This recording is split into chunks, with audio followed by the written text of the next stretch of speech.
You're listening to episode 167 of The Secular Buddhist.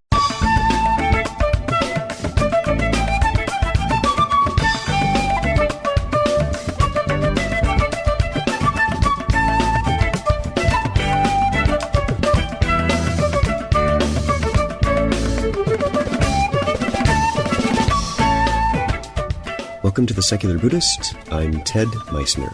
The Secular Buddhist is the official podcast of the Secular Buddhist Association, a grassroots-driven effort to answer the needs of secular teaching and practice for contemporary society. The podcast has interviews and roundtable discussions pertaining to engaged Buddhist training and practice, and the SBA website has show notes for each episode along with resource materials.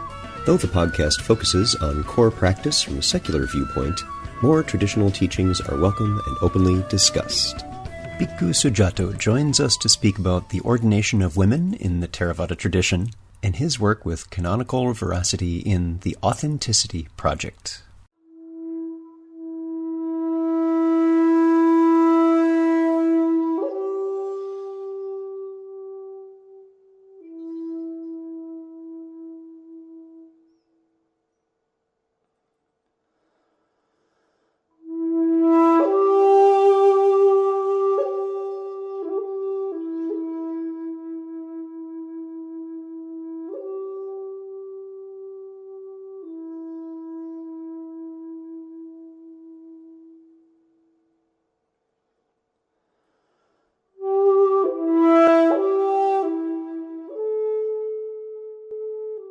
How do we know for sure what Gautama said? We probably can't, and we can further muddy the waters with unsupportable assertions about the perfection of the Pali Canon as the true word of the Buddha. Or we can use the fine minds we have, apply some reason, and have some engaging conjecture about consistent messages showing through the various texts that have come to us through the ages. Of course, there are going to be differences of opinion and valid acceptance of criteria. That's expected. We're not measuring the rate of a falling object in a vacuum and can't expect that kind of accuracy. That doesn't mean we can't ask the questions, and it doesn't mean we can't be enthusiastic participants in companionable dialogue. Ajahn Sujato is an Australian Buddhist monk. In 1994, he left his music career to take a higher ordination in Thailand in the forest lineage of Ajahn Chah. As well as living for several years in the forest monasteries and remote hermitages in Thailand, he spent 3 years at Bodhinyana Monastery as secretary to Ajahn Brahm, and also over a year in a cave in Malaysia. So, sit back, relax, and have a nice Twinings Australian afternoon tea. And our guest today is Bhikkhu Sujato. Bhikkhu, thank you very much for being here. It's great to be here, Ted, and thank you for inviting me. It's a great honor to meet you. I have enjoyed your book, History of Mindfulness, that, as I mentioned before we started, I picked up several years ago at Bhavana Society in West Virginia, and it's just a wonderful work. So I'm very happy to meet you. And, of course, your blog, sujato.wordpress.com, is a wonderful example of how to engage with others in a friendly fashion, even when you may disagree about things. And I am very appreciative of your example in that. Oh, thank you very much. Yeah. So why don't we get started by having you tell us a bit about your background and how you as a Westerner encountered Buddhism and how that led to having a monastic life. Okay, well, my background, born in Perth, Western Australia, grew up went to a Catholic school, believed in God for a while, and then I didn't. I was became an atheist when I was about 15. I started reading about the theory of relativity and things like that, and the world that science showed me was so much bigger and more interesting than the world which I saw in the Bible. So I stopped believing in God. So for many years, that was my orientation. I was a straight out atheist. I guess I still am an atheist, depending on how you define it. I became a musician. I went to university, studied philosophy, dropped out after a while, became a musician. I played in a band called Martha's Vineyard. You can look for us on YouTube if you like. I will link that to people listening. What did you play? I played guitar and wrote songs. Yeah, yeah, and occasionally vocalized. Some people would hesitate to call it singing, but anyway, I made noises into a microphone of a vaguely melodic sort. So I did that for a while, and that ended up being impermanent for some strange reason. So artistic differences and yada, yada, yada, we broke up. I did various other things and ended up having a bit of an existential crisis. And as a result of that existential crisis, I ended up going to Thailand, more or less just to, I don't know, remove myself from my life and to try something else. It wasn't, I mean, looking back, yes, I would say it was a spiritual search, but at the time I didn't think of it that way. I suppose you don't really, phrase it in those terms. But I did not with a worldview as an atheist at the time. That would have been very, very challenging for you. Yeah, very challenging. Yeah, yeah. I mean, somehow I don't know. Somehow I had always had a the few occasions when I met people who were Buddhists, I always had somehow a kind of positive response. I always had a kind of respect or a regard for that, which was quite different from, how I felt about Christianity. But anyway, ended up in Thailand. And as you do when you're in Thailand, you're staying in the guest house and, you sort of realize that the monastery is a bit cheaper to stay at because you can give a donation and, no one's going to check if you don't give much of a donation. So that's good. So I thought, I'll go and stay there and do a retreat for a while and see what this meditation business is all about. Had you done a retreat before or any meditation before that point? No, nothing. Ah, okay. Yeah, so this was really in the deep end, and it was seriously in the deep end. My first retreat was at a monastery in Chiang Mai called Wat Rampung, which is it's a kind of modified Mahasi Vipassana technique. Mm-hmm. And they do the first retreat they do is like a 26-day retreat, and yeah, it's pretty hardcore. It's like 14 hours a day meditation, and then they get you to do like 3 or 4 days at the end where you don't sleep. Mm-hmm. You just keep on meditating round the clock. That would be meditation boot camp. Yeah, that's the deep end. You're right. So that was my introduction to meditation, and it was fantastic. There's obviously lots of dukkha and stuff, but I had a great time. Obviously, I'd hesitate to recommend it these days to, obviously a lot of people didn't come out of it so well, but I came out, I had a fantastic experience. And at the end of that, I just knew that, well, this is what I wanted to do. I somehow it had opened up a vision of the mind and of consciousness, which I hadn't. It never even occurred to me to reflect on or investigate in that way. It was just completely revolutionary for me. So I just wanted to keep doing that for the rest of my life. Yeah. So how soon after that did you then take the vows of home leaving and become a monastic? Well, it took a while. Yeah, I mean, after some time, I ended up with I was staying in Chiang Mai and I was playing music in the different nightclubs and stuff in Chiang Mai, and then I'd go and study Abhidhamma in the monastery in the daytime and stuff. And one time I was sitting around with some friends and they lit up a joint and they were passing a joint around the table, and then it came to me and I kind of looked at it and then I just passed it along to the next. I've done that. I know that circumstance. Yeah, that's feeling a bit odd man out at that point. Yeah, and my friend just kind of looked at me and said, "You should become a monk." You're halfway there already. You're not smoking a joint. Might as well become a monk. So yeah, well, that was the first time anybody told me I should become a monk. So it was something to it. So anyway, I traveled around Thailand. I did a few things. I stayed for a while in Mae Hong Son in this little I don't know how to describe it. It's a kind of it's a sort of spiritual organic farm for refugee kids. who kind of orphaned from the war and so on in Burma. And they keep them on this property and teach them how to do farming and harmlessness and some basic dhamma and give them an education and stuff. So I stayed there for a while, and that was great. And I just travelled around and did a few things like that. And one of the stops on my journey was at this monastery called Wat Nanachat in northeast Thailand, the International Forest Monastery, which was established by Ajahn Chah in the 70s. And so I came and stayed there for a while, and just really loved getting into the practice, and I loved the spirit of authenticity.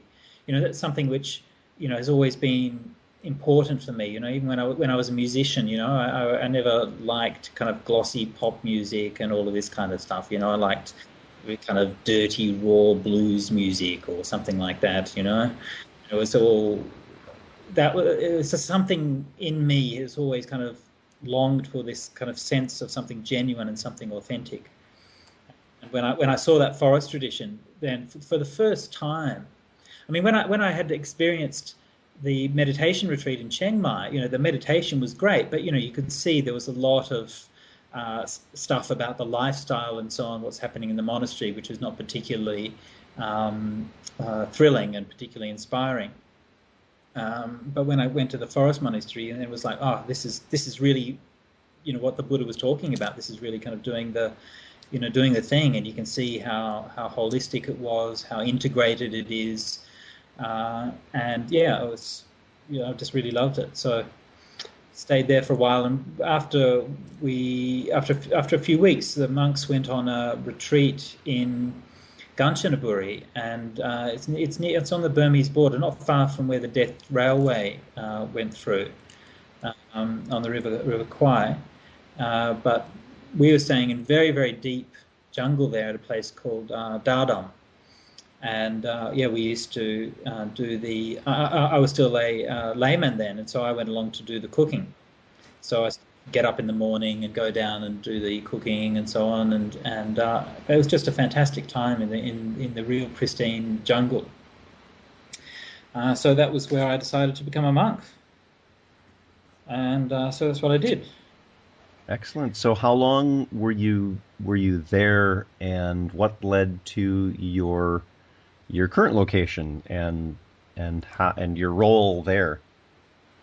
Oh gosh, that's 20 years ago, so I don't know how much into. Look, I was in Thailand for about 5 or 6 years all up, and I also stayed for 3 years in Bodhinyana Monastery with Ajahn Brahm, and that was also something that I really loved, and I felt very much at home in terms of a community and a monastery. Bodhinyana is always been a place where I just felt so accepted, and so it's just a very warm and very lovely community, which is that's a special gift which Ajahn Brahm has, to make everybody feel so welcome and so appreciated. So I just stayed there. I ended up about 10 years ago. I went back to Thailand after I was in Bodhinyana. I went to Malaysia for a while. I went to Thailand for another year and a half, and ended up coming back to Australia. And I more or less stopped by this property in Bundanoon to see what was going on there and so on. There was one monk at the time, and anyway, I ended up staying there and becoming the abbot and running that as a forest monastery for 10 years. So Santa Forest Monastery. And last year I retired and made the place into a Bhikkhuni monastery. So now there's a bunch of Bhikkhunis up there. Wonderful. Let's talk about that for a few minutes. That's a good segue to one of the things we wanted to chat about a little bit here. Yep. Is ask about your thoughts on the challenges faced by the Bhikkhuni Sangha, just getting ordained, and what some of those problems might be rooted in. Yeah. Well, I mean, problems facing the Bhikkhuni Sangha, my goodness, where do we start? I mean, of course, the root problem and the basic problem is that, in Buddhism you have, we have a number of different Buddhist traditions, right? And of course, it goes without saying that each one of those Buddhist traditions has many things of value within that, and people find inspiration and so on within those Buddhist traditions. So that's not a question. But I think it's probably fair enough to say that for most of us from, let's say, a non-traditional Buddhist background, the specific advantage of Theravada Buddhism is, especially if you're interested in a monastic life, is that it does have a much more kind of grounded and authentic approach to monastic life compared to the other traditions. And so, typically you find that there's, relatively speaking, more interest in monastic life in the Theravadan community. There's a lot of Westerners who are ordained in the Tibetan tradition as well, and I know obviously they find a lot of nourishment from that. But the lifestyle is not as well supported, it's not as well maintained, and there's not the same sense of acceptance, I think, not the same sense of kind of acceptance and solidity in the Sangha, in the Tibetan circles as you find within the Theravadan circles. So I think in terms of finding a really supportive and suitable monastic environment, currently the Theravada tradition is the best. But of course the big problem is, well, that's fine for us blokes, but for the Shīlas it's not so easy. Shīlas, by the way, is an Australian word for women, and it also happens to be the Sanskrit word for virtue, so it's kind of okay to use. It's a nice one to use, yeah.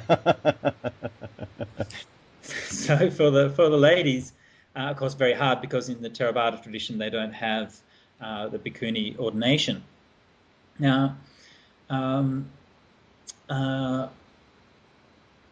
so what are we to do about that? Well, some women just are happy to, go into the monastery and practice and be a preceptor or wear white and be a mechi or something like that, and they just stay there and get along with their practice, and that's fine for them. But there's a bigger thing. Sangha is bigger than just individual practice. And especially the monastic Sangha, there's a sense of connection, there's a sense of interrelationship, there's a sense of history, there's a sense of time, all of those things which go into making it something which is actually very powerful. And we don't see mostly in the Theravadan countries, we don't see the same strength in the women's communities that we see, for example, in Taiwanese Buddhism or in Korean Buddhism, where the women play a very, very strong role. They run universities, and they, run international charities, and they do all kinds of things, which you just don't see in the Theravadan tradition. So we have this problem. So if they want to live in the forest and be supported to meditate and live an authentic monastic life, then Theravada is pretty much the only option currently in the West, and yet there's not the option offered for women. So when I saw this, and this is something which has been growing in me for a long time, and it's not, I guess, not just a recent thing. I mentioned before that I was a musician. When I was in Muso, we actually, when we did our first national tour of Australia, we had to have 2 roadies go on the tour with us. That was one of the requirements in the contract, and we had 2 women who were our roadies, right? And this is absolutely unheard of in the music business, right? To have you see, women can lift black boxes, This is, See, it isn't so. This is craziness. So yeah, we ran into some serious kind of obstacles with that. So maybe there's something, it's been going on before I was a monk anyway. So yeah, and I've seen, since I've been a monk, and everywhere you go, there's always more women than men wanting to practice. And many of them very serious, very dedicated, and would really love to have that opportunity to practice in a monastic environment. So where is it and what can we do? So I just started to look around, and I heard, for years, all of the arguments that the Theravadan monks would give about the lineage is broken, the tradition will never accept it, You'll cause a schism and go and roast in a Vici hell, and so on. And after careful consideration over many years, I realized that I didn't believe any of that stuff. And I thought that actually the real obstacle to Bhikkhuni ordination was power, misogyny, narcissism, irrational fear, and a whole bunch of other stuff, which I was kind of disappointed to discover within my tradition, the tradition which I loved so much. But what can you say? No one's perfect. Yep. So after years of trying and failing to start a dialogue and to interest people and to talk about it and to study and to educate and so on, I mean, when I say failing, I mean it was a success to some degree, but not in many quarters. So anyway, then eventually Ajahn Brahm decided that he wanted to go ahead, together with Ajahn Wayama, they decided that they were going to go ahead and do the Bhikkhuni ordination. They told me about it, and it was terrific. So we supported, we organised it, and we went and did the famous Bhikkhuni ordinations in Perth. When was it? 2008? I think it was 2008, yeah. 2000, I think October 2008. And of course, that sparked this firestorm of controversy, which was quite, I mean, completely unexpected by any of us. I mean, we thought, yeah, well, a few monks will grumble about it, and then, we'll have a nice chat and a cup of tea, and then they'll like, oh, everything will be fine. grumble for a while, and then they'll just kind of sit back. Usually what happens is that people will grumble, and then they'll sit back, and after a year or two, you get kind of used to it, and then it's not an issue. So we kind of thought that something like that would happen, but we really didn't anticipate the strength and the virulence of the response. So anyway, so we did what we did, and so anyway, so now we're facing we have to have the Bhikkhunis ordained, and since then, of course, there's been many other Bhikkhuni ordinations, and there's been none of the same kerfuffle as there was. The obstacles that Bhikkhunis face, of course, when you have that sort of contradiction, on the one hand, that the love of the tradition, the love of that practice, and the recognition of the authenticity of that way of practicing, especially in the forest tradition, and yet at the same time, these irrational and inexplicable fears of women and so on. Of course, that's a terrible thing to emotionally bear for women. I think the thing that's really surprising to me is why there's anyone at all who's going to persevere in the face of that. But fortunately, there are, and so to me, that's the single major thing. In addition to that, of course, there are other issues in terms of getting support and so on. But the second issue, which I think is a major one, which is not, I think, anybody's fault, but is just the way it is that because the Theravada Bhikkhuni Sangha is very young, then there's not the same kind of depth of elders and experienced teachers and practitioners and so on as you find in the Bhikkhu Sangha. So that's something which I know that many of the nuns have expressed to me, that they feel the lack of that. They feel the lack of having so many elders and so on they can relate to. There's very few places. If you're a monk, if you don't like one place, you can always leave and go somewhere else. Much harder to do that for the Bhikkhunis. So this is more of a sort of a, well, that just happens to be how it is at the moment, and that will change over time. It won't take too long. We'll see the Bhikkhunis will mature, get more experience, and there's already many places opening up. I mean, in Australia, of course, we have two full-time Bhikkhuni monasteries now at Santi Forest Monastery and Dhammasara in Perth. They also have a little vihara in Melbourne at Sangha Mitarama, and they're looking to establish a full-sized forest monastery there as well. So, and of course in America you have Aranya Bodhi and a few other places as well. So there are some places now, certainly much better than it was a few years ago, and I'm sure that will continue.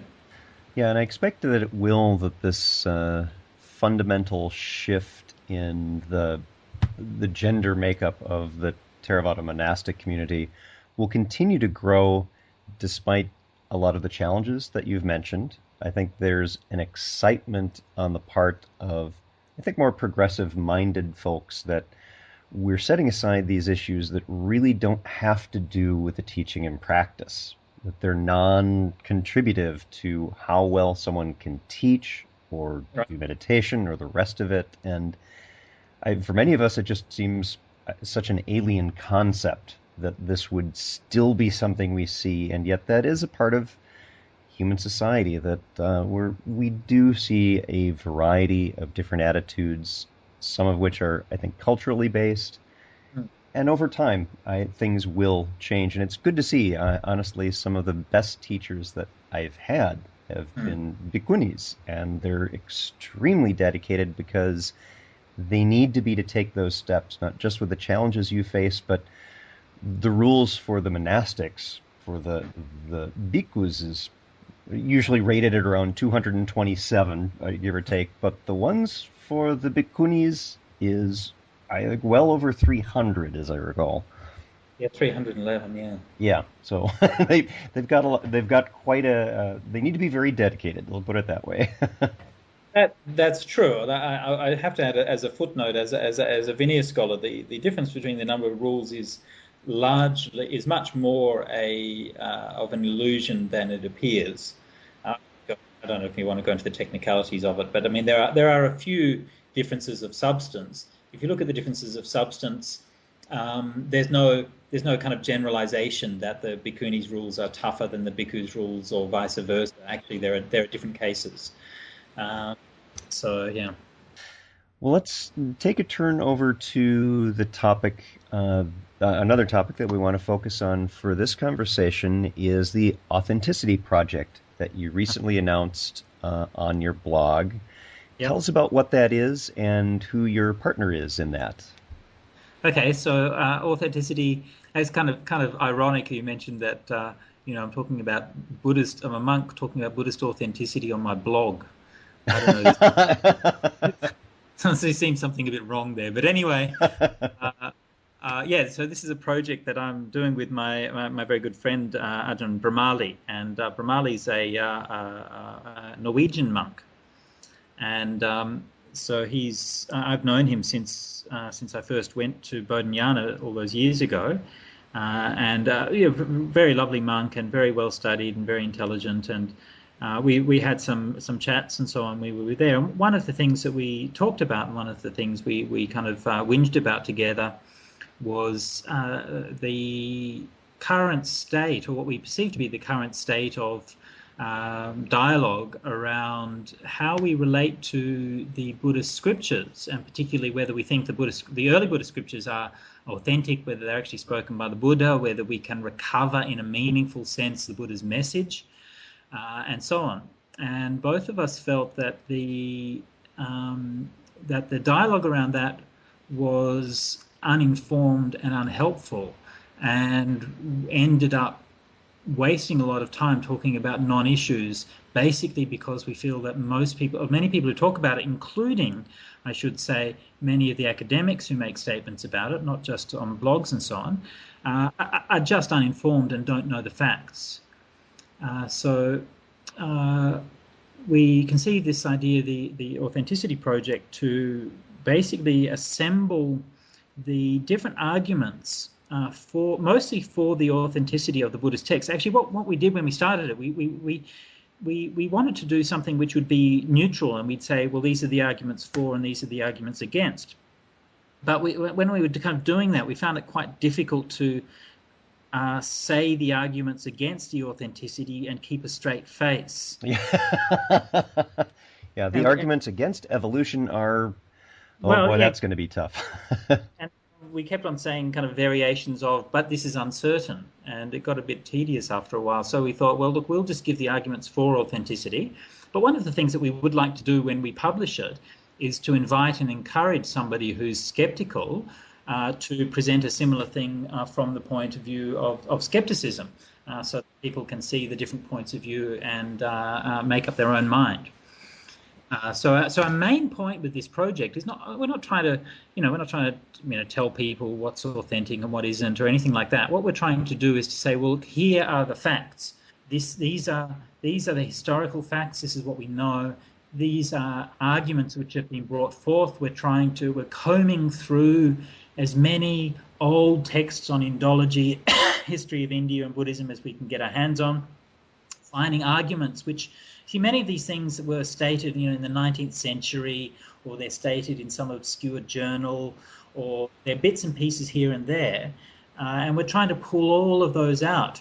For example, I'll just give you some examples of some of the things that we bring in. For example, not many people are aware that there's a Greek Indica, a book on India, which was written certainly less than a decade after the Buddha died. So this is something that's a very kind of unusual fact. So when we read, for example, in the suttas, there's one reference to the yonas, to the Greeks in the suttas. And so some people have said, well, this shows that this must be a late insertion because the encounter between the Greeks and the Indians only happened, 100 years or 200 years later. So this must have been inserted.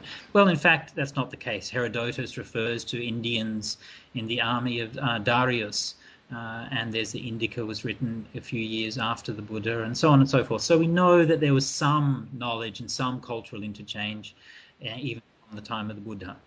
So that's one argument. And we go through literally dozens of little historical points. We try as much as we can for this project, at least at the time being, we're trying to be as empirical as we can, and we're focusing on things that are as simple and specific and concrete. We're staying away from the theory. We have some theoretical arguments, but we're sort of trying to soft pedal that. Later on, maybe we might do some journal articles or something where we develop the theory of it in more detail. But at the moment, we want to assemble things like the geographical knowledge, the political situation, the social situation, the language, and these kinds of specific details, and pin them down as much as we can. I don't know. I could keep on talking about this for quite some time. I don't know whether you want me to keep on raving about the Authenticity Project. I do it. Yeah, let's talk some more. I liked that one example that you had was terrific, because I think you're right. Most people are not aware of those historical elements that contribute to the overall story. And you've done much more study than even many scholars have in this area. Are there a couple of other examples of things that are common misunderstandings that you keep tripping over that might be things people would be interested in hearing, just to the additional information that they weren't aware of before? Okay, let's take another specific case. Let's look at politics. In the Buddhist scriptures, the political situation is fairly clear and extremely consistent. We have a number of different countries through the region where the Buddha lived. Kosala with its capital Savatthi, Magadha with its capital of Rajagaha, the Vajjian Republic with its capital of Vesali, and so on and so forth. And in a few places it refers to the 16 nations which were in the region. And that's a quite consistent picture, and it's one which is not just mentioned in one or two isolated places, but which is embedded in countless references and dialogues and settings and so on. So you have the whole of the early Buddhist scriptures. And I should just sidebar here, I should have mentioned what we're talking about here is the early Buddhist scriptures, which is essentially the common components between the Pali Nikayas and the Chinese and other Agama texts, as well as part of the Vinaya, although we really only consider the Patimokkha and maybe a few other parts of the Vinaya to be really early. Certainly the Vinaya is a bit later than most of the suttas. So that's what we're considering as the early Buddhist scriptures, and our basic thesis is that those early Buddhist scriptures are in fact spoken by the Buddha, or at the very least are a product of the early time, the early generation. So we want to make a strong claim so that, we've got something to argue about. There's no point in being wussy about it.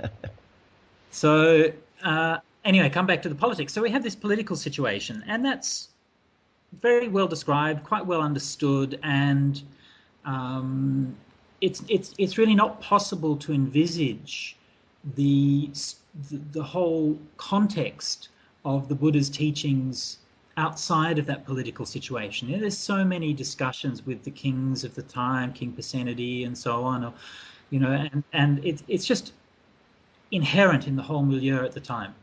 Now, according to the most recent scholarship on the dates of the Buddha likely passed away about 400 or 410 BCE. This is what we call the median chronology.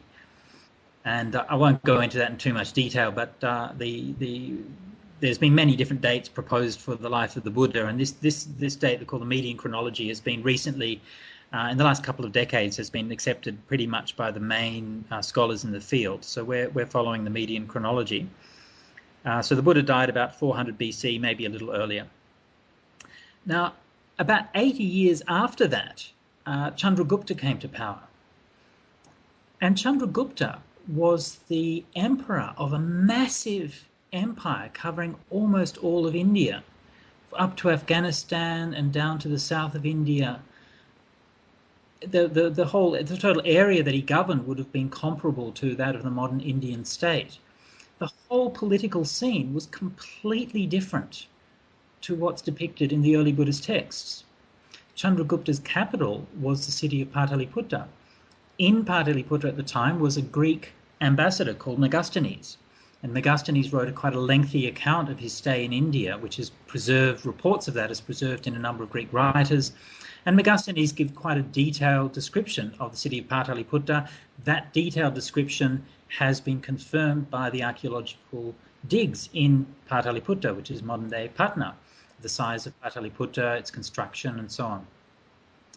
And so here, 80 years after the Buddha, we have a completely different social scene, completely different political scene. And what's very interesting is that in the Mahaparinibbana Sutta, shortly before the Buddha passed away, the Buddha actually crossed the Ganges River, or is reported to have crossed the Ganges River, at the little village called Pataligama. And Pataligama was probably just a little fishing hamlet at the time, but the king of Magadha, King Ajatasattu, was building a fort there because he wanted to attack the Vajjayans across the ocean. Now, of course, this was the beginning of that kind of expansionist effort from the Magadhan Empire, which ultimately resulted in the great empire of Chandragupta and later King Ashoka. So Pataligama went from being an almost unnoticed little fishing village to being the greatest city in all of India in 80 years. So this is one of those facts which is so embedded in the context of the suttas that you don't really notice it. It's not something you see in just one place or another place. But if you ask the question, how is it possible that people writing at a later date would have invented that earlier scene? If people were composing the texts after King Ashoka, why would they have invented a political scene from 200 years before? How would they have known about it? How would they have described it? We have many examples of Buddhist scriptures where people write the suttas and so on. I'm thinking of, say, Mahayana sutras and other things which were written at a later date, and they've backdated them to an earlier time, right? And they're very bad at getting the history right. When they do that, when they are ahistorical texts, it's very obvious. It's very easy to see this is not sort of meant to be seriously taken as a historical document. Whereas in the suttas, these details are always correct. The political scene is always there. The geography is always there. And the idea that somebody writing hundreds of years later could have invented that is simply ridiculous. Frankly, it's just absurd. Now, that doesn't prove anything, really. It doesn't prove that the Buddha spoke those texts, okay? But it would seem rather curious if the Buddhist tradition had got all of those political and geographical and social details right, but had got the teachings completely wrong. So they got the unimportant stuff, what for them was unimportant, they got all that accurate, but all what they thought was the essence, the important thing, what they're actually trying to preserve, they got that completely wrong. Right? So I find that, just a ludicrous idea, and one which, as soon as you bring it to light, you realize how untenable it is. Of course, if they've preserved these accounts, the historical accounts, then the purpose of those historical accounts was to give a setting for the teachings, and that was what was wanting to be preserved. That was the important thing. So this is one of the main lines of argument that we're developing. There are many others, but you can see the kind of the tendency here, and the tendency in the kind of argument that we're bringing is not kind of a proof. We can't prove that it's authentic, but you can say, well, the theory that it's authentic is the most simple and natural and straightforward explanation for that state of affairs. Mm-hmm. Yeah, go with Occam's razor. Occam's razor, exactly. Yeah. And this is something which I believe the skeptics really don't take seriously. I mean, they propose that the texts were all composed later and so on, and they've never taken that seriously and really actually proposed how it's possible to invent these later texts with stratified hierarchies of doctrinal development and linguistic development and so on, and how it's possible and why that would be invented at some later date. Nobody's ever taken that question seriously. So what you find with the skeptics is they throw these ideas out. Oh, we can't be certain. We don't know. Though that may be true, that's not a reason to set aside valid conjecture about what things may have been. That's interesting, and that doesn't hurt anything for us to do. Oh, exactly, yeah. One thing I did want to ask you about, as you were mentioning the external verification through other sources outside of the tradition. We have often heard of this as being an explanation for the validity of the person of the Buddha, that we have confirmation from Jain texts that they refer to each other as contemporaries. Could you tell us a little bit more about that? Because that's about certainly as far as my knowledge goes, and maybe for some other listeners as well. Okay,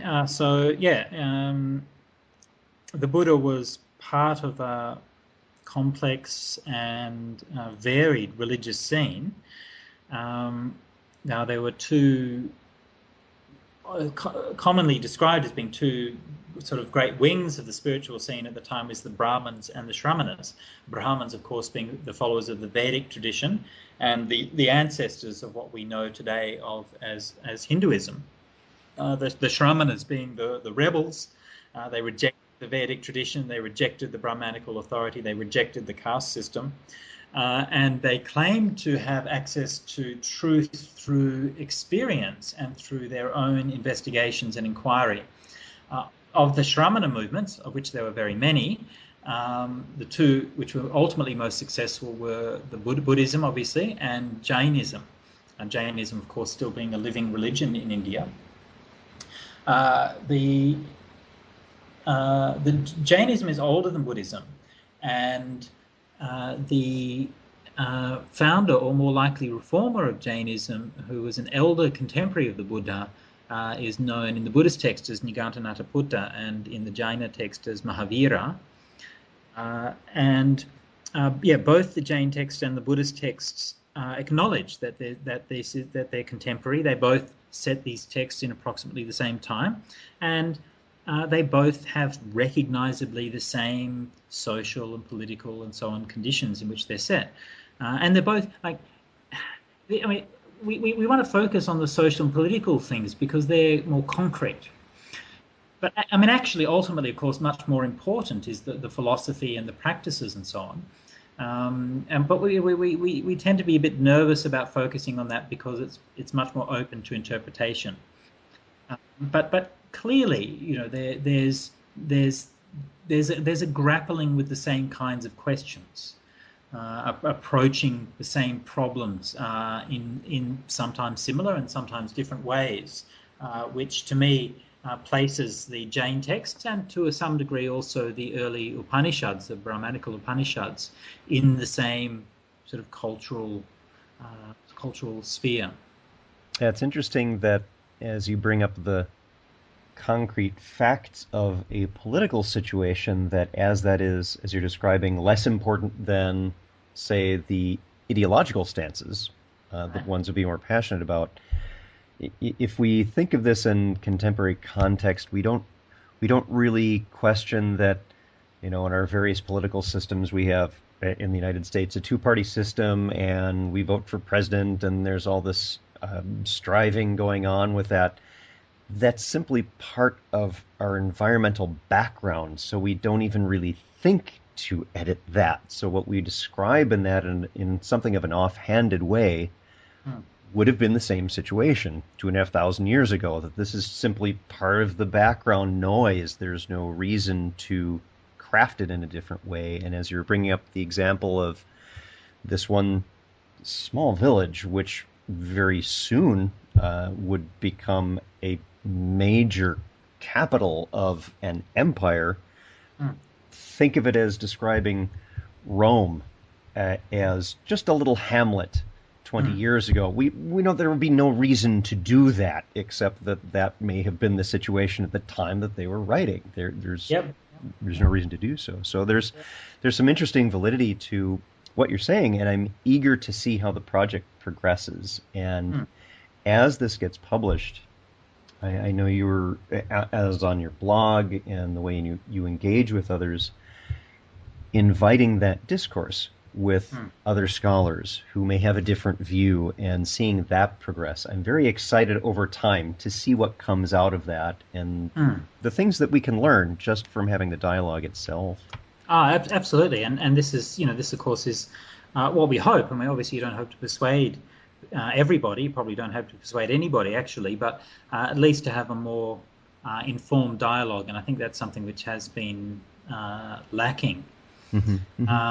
If I mentioned before that we're trying to be theory light in this, we don't want to get too kind of heady about it, but of course we can't kind of completely resist that tendency. And what's become clear to me, and what I think has been the major theoretical I guess clarification or development for me is to look at what kind of thing is this argument for authenticity, and when we're going through, we're looking at individual pieces of evidence, and we're trying to infer the most simple or straightforward conclusion from that.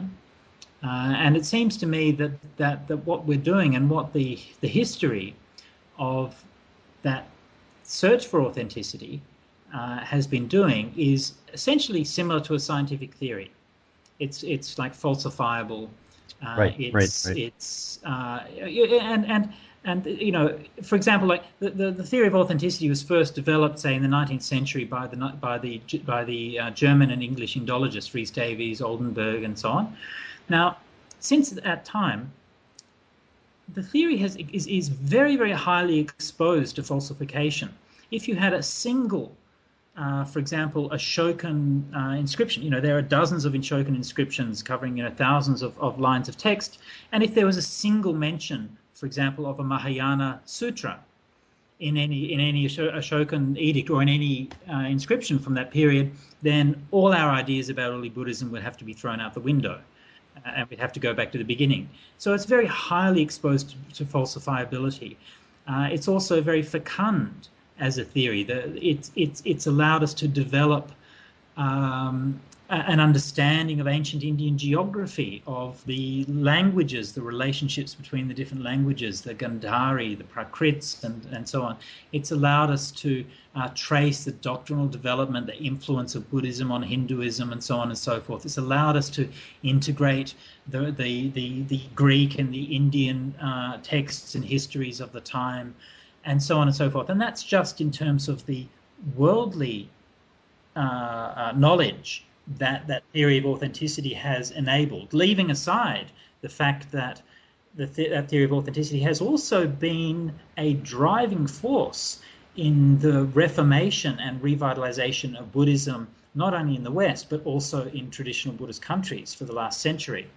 And this is what we call Buddhist modernism, which is a fascinating topic, is to look at the way that these ideas have played out in so many different varied ways. I mean, let's just take an obvious example. Every time you see a Chinese monk or nun these days, or from Taiwan, you'll see them, they'll be wearing brown robes, which are similar to the color that I'm wearing. Well, that's a modern reform in Taiwanese Buddhism, where they adopted the color from the Theravadan countries under the belief that it's more authentic because of this advent of Buddhist modernism.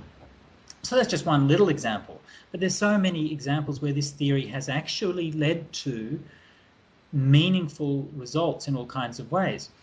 And when I compare this to the theory that the early Buddhist texts are not authentic, then it seems to me that it lacks all of those characteristics of a scientific theory.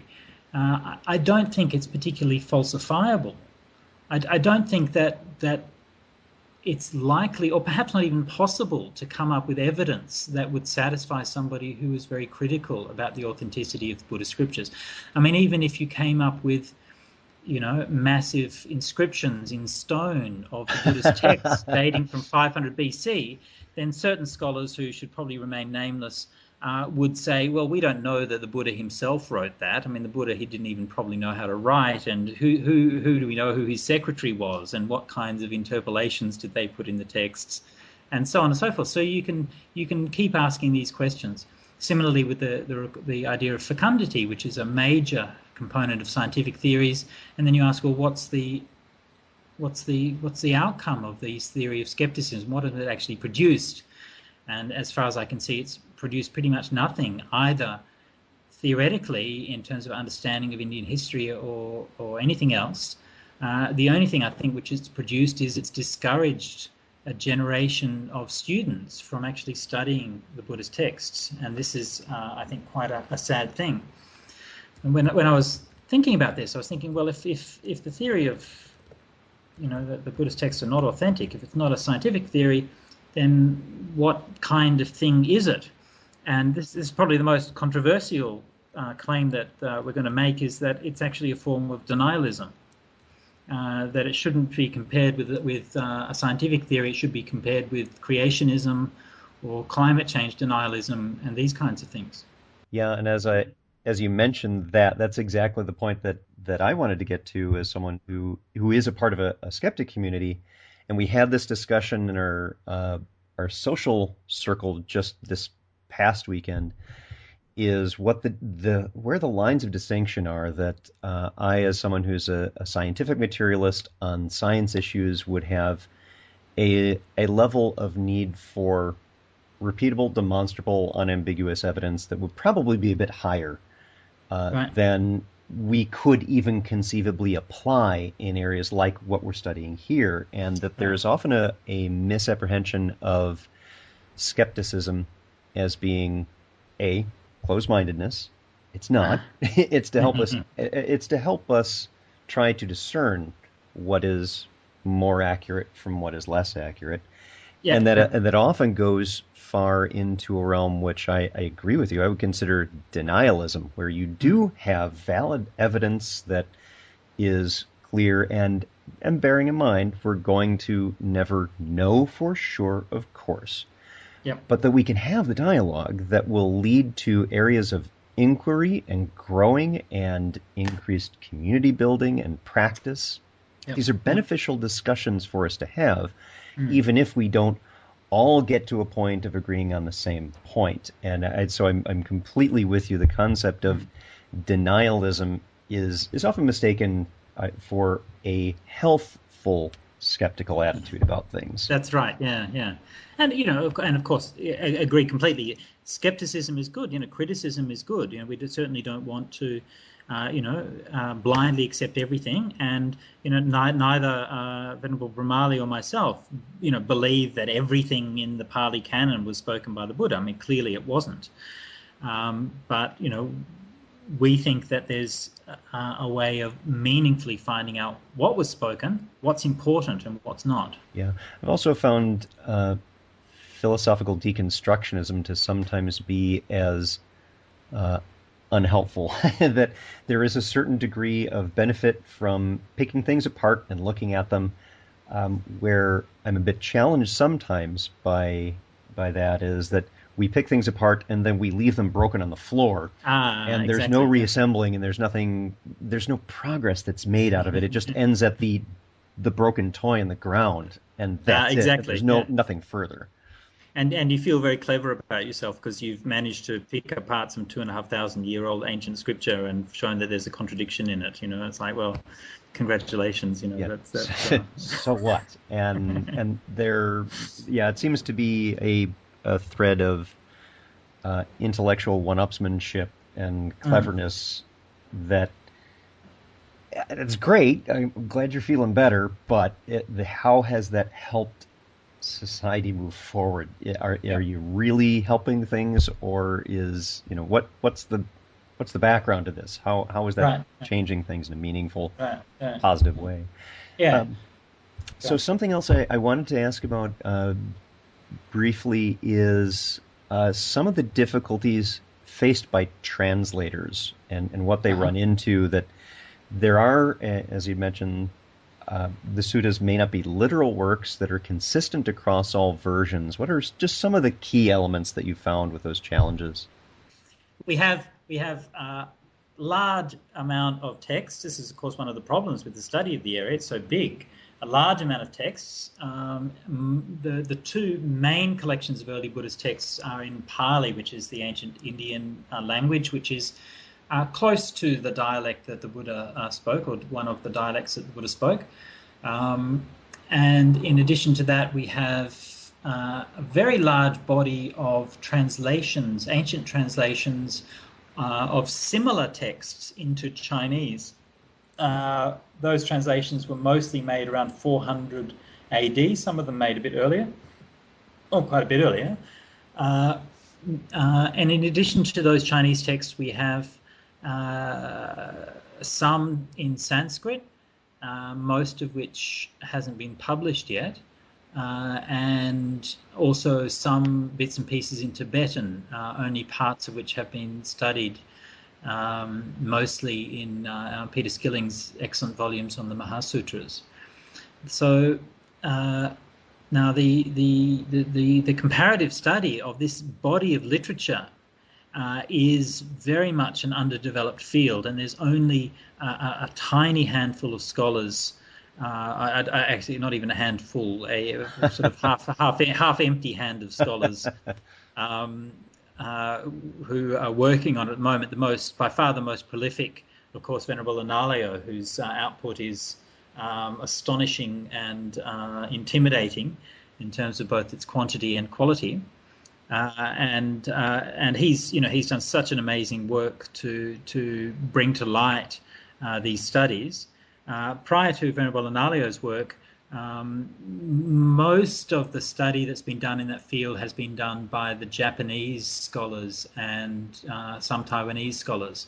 And most of that material is not translated into English, so even a lot of the academics and so on are not really aware of what's been happening in those circles. So we have these texts, that we translate them into English. Now, the Pali texts have been translated. The important Pali texts have been translated a number of times into English. Sometimes well, sometimes not so well. And of course, in any translation, the translator has to make all kinds of subjective judgments about what words mean in particular contexts and so on. And that's particularly the case when you're dealing with texts which are very removed from us in time, which are in a very alien culture, which are dealing largely with abstract and spiritual things. And of course, it's much harder to translate abstract terms than it is to translate concrete terms. So there are many problems with the translation. However, having said that, the problems with the translation are not as great as you might think, largely because of the excellent language sciences developed by the ancient Indians. And from the time of Patanjali, who lived within the century after the Buddha, we have the most amazing, sophisticated grammars and descriptions of the language. We have extensive commentaries on all of the texts and so on. So for most times, actually, we're quite capable of making pretty accurate translations. Of course, when we compare what we have in these different collections, we should be clear about this. We don't just have a body of teachings in Pali and another body of teachings in Chinese, which are kind of similar. Okay, what we have is literally thousands of texts which are virtually identical. And when we compare the Pali and the Chinese texts, we notice, if you do that for hundreds of texts, you notice consistently through hundreds of texts that there's almost never any significant difference in the actual teachings. There are frequently differences in incidental details like the setting or the sequence or structure and so on. So these small details might change, but the actual teachings, with very, very few exceptions, I honestly think that the major exception really is the Satipatthana Suttas. When I did the history of mindfulness, I think that's probably the most doctrinally significant of all the variations between the Pali and other texts. But in terms of the rest of them, across not just once or twice, but thousands of suttas, they're the same. And this, of course, is one of the major arguments for the authenticity of the scriptures. Again, these textual streams were separated from the time of King Ashoka, so from the time maybe 150, 200 years after the Buddha. One group of the textual reciters was in Kashmir. Okay, so in modern-day Pakistan and Afghanistan. Another group was in Sri Lanka. Okay, and that's a long way apart.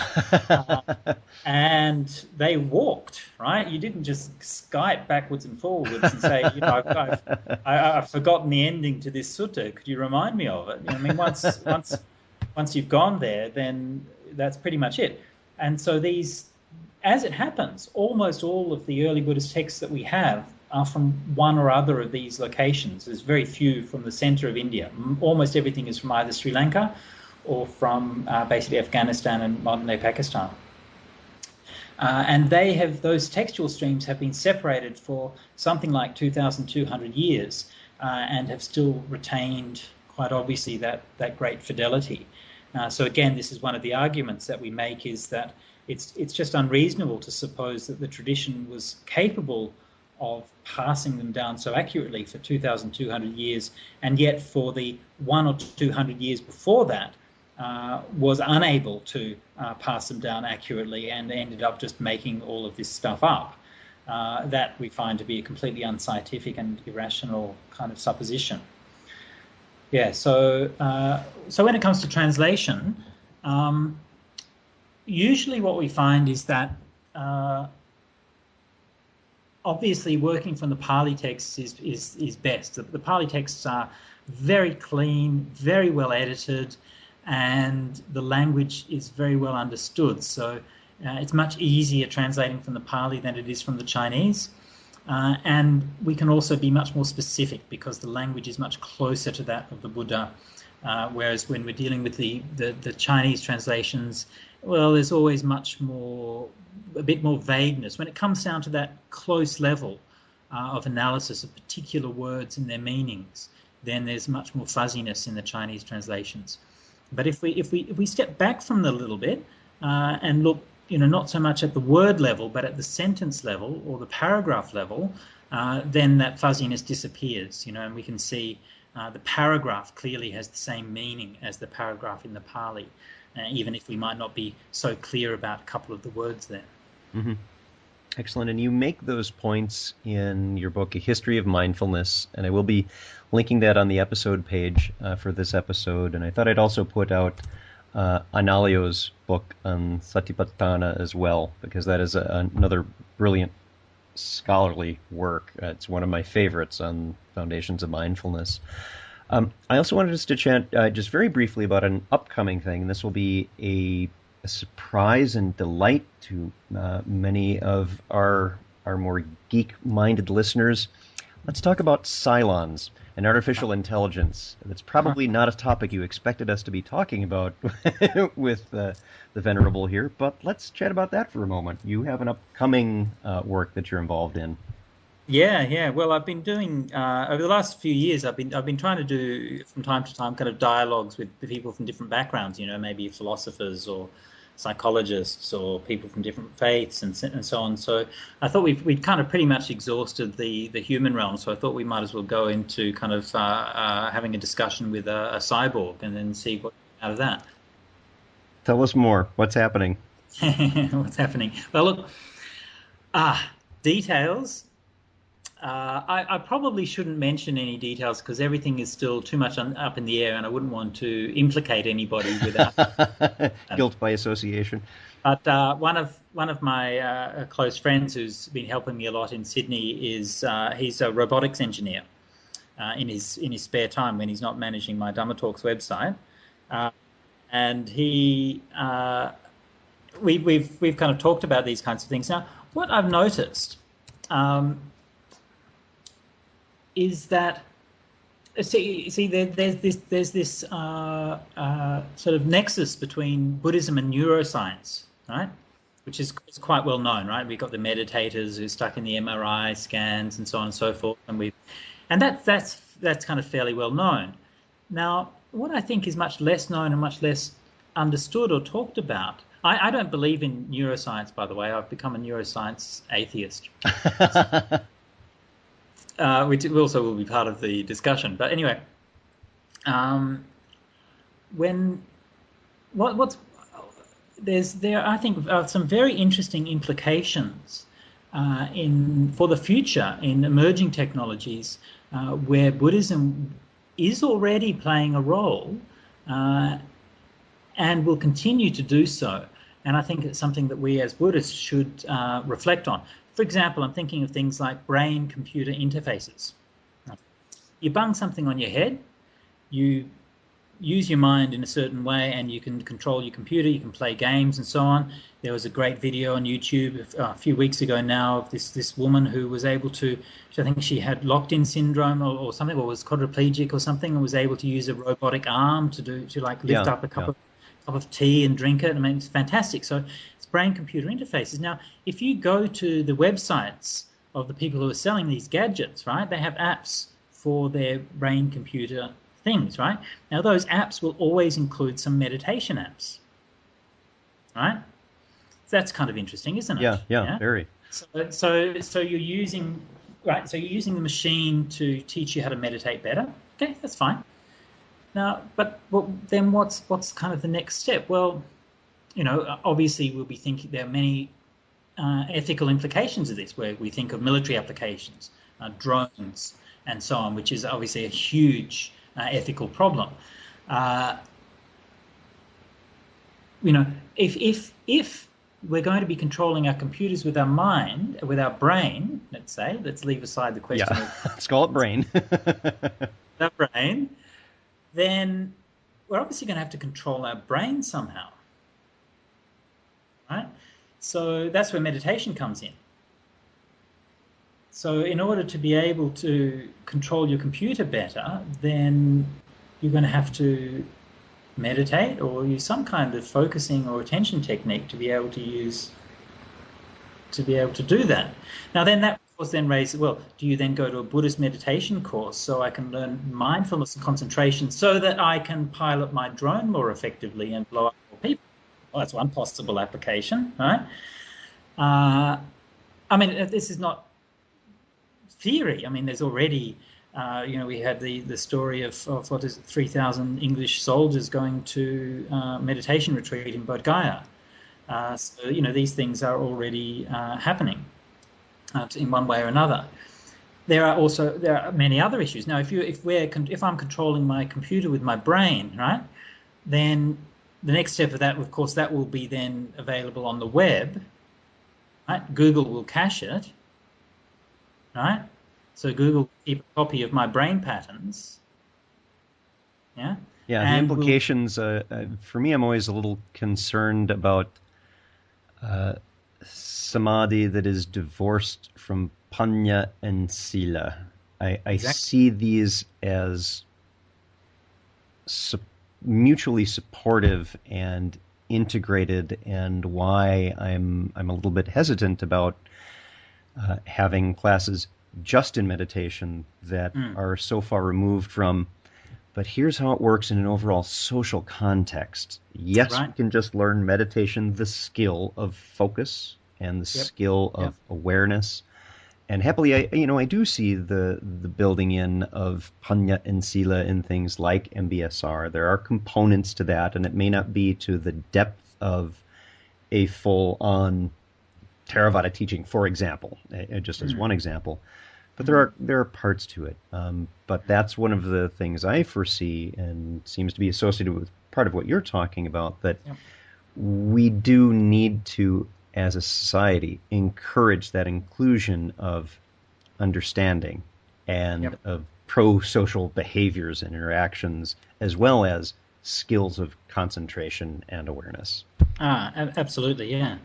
And this is why I think that from a Buddhist point of view that we should get involved on the ground floor, at a philosophical level and an ethical level, and start talking about these things. I mean, if they are, which they clearly are, is appropriating Buddhist techniques, then, well, we should claim some royalties on that. We should say, well, hang on, you took our meditation technique, so you owe us a listen. Yeah. And we have something to say from a 2,000-year-old tradition that has something to say about, well, look, there's a context in which those things can be used and should be used. Let's look at some of the implications of that. These are some of the issues which I want to look at through this discussion. And this is actually something which, this particular event is one thing, but the topic or the area is actually something I'd like to explore more in the future. Yeah, and I'm looking forward to hearing more about that. We had discussed before the recording, just so folks listening know, that this thing about which we're not giving too many details at this point, we'll have you back on to talk about that at the right time, to fully, really engage in this fascinating topic, because it is. So I want to let folks know that there are a few places that you can go online to find out more about this. Of course, there's Sujato's own blog at sujato.wordpress.com. There's also santipada.org and suttacentral.net. All of those will be linked on the episode page for this episode. And we will be having the dear Bhante back with us again in the future, and possibly also to talk about a swift pair of messengers, because that's also a very meaningful and helpful text for us practitioners. Our guest today has been Bhikkhu Sujato. Bhante, thank you very much for being here. Thank you, Ted.